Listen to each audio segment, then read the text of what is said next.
नको कसं सगळं बाद झालं मला साडी साडी सन्मान करणं आमचं काम आहे.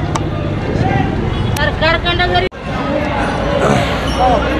काल नगरपालिकेकडून निराधार या महिलेस यांचं जे काही चुडे वगैरे इथं बसलेले असतात ह्या निराधार महिला नगरपालिका प्रशासन अतिक्रमणाच्या नावाखाली येऊन तोडून मोडून त्यांचा माल वगैरे तोडून टाकतात. पर आषाढी वारीच्या पूर्वसंध्येला लोकांनी व्यापाऱ्यांनी या बारीक सारीक लोकांनी व्याजानं पैसे काढून माल भरलेला असून अशात मग अतिक्रमणाची गाडी येते आणि अशा निराधार महिलांवर प्रचंड मोठ्या प्रमाणावर अन्याय करते.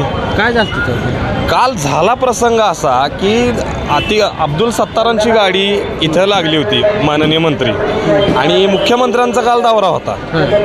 आता त्या अनुषंगानं अतिक्रमणाच्या गाड्या प्रत्येक ठिकाणी सगळीकडे फिरणारच.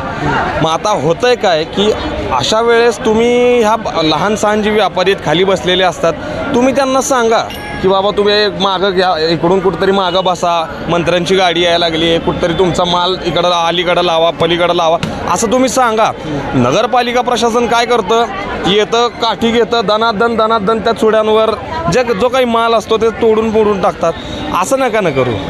तुम्ही विनाकारण गरिबाचा का छळ करा लागला. त्या महिलेचा काय त्रास असणार आहे मुख्यमंत्र्यांना किंवा आलेल्या मंत्र्यांना.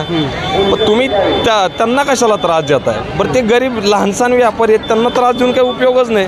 आणि असं काय ते मुख्यमंत्र्यांच्या खरं तर ही सगळी भूमिका बघितल्यानंतर फार म्हणजे दुर्दैव वाटलं मला ही व्हिडिओ बघितल्यानंतर. मुख्यमंत्री महोदयांचा दौरा आहे म्हणून मंत्री महोदय येणार आहेत म्हणून एका बिचाऱ्या दिव्यांग अशा महिलेला जी स्वतःचं काम करून खाणाऱ्या महिलेला त्या ठिकाणी त्रास देण्याचं काम झालेलं अतिशय दुर्दैवी गोष्ट आहे. आणि अक्षरशः पोट ज्या गोष्टीवर आहे तिला ती सगळ्या गोष्टीची नासधूस करण्यात आली. ते एकीकडे मुख्यमंत्री म्हणतात मुख्यमंत्री लाडकी बहीण योजना काढली लाडकी बहीण योजना काढली. आज या महिलेवर अन्याय झाला. हीच का तुमची लाडकी बहीण योजना आहे.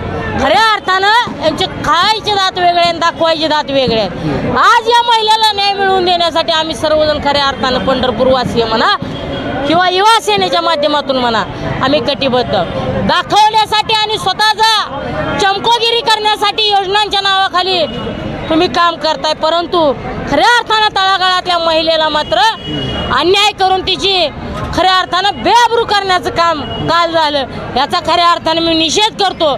आणि येत्या काळामध्ये अशा खऱ्या अर्थानं व्यवसाय करणाऱ्या महिला देखील त्यांना त्या ठिकाणी जागा दाखवतील एवढं निश्चित आहे. आपण पाहिलं तर मुख्यमंत्री साहेब काल येऊन पंढरपूर दौऱ्यातून गेले किंवा बुलेट सवारी खऱ्या अर्थाने त्यांनी केली.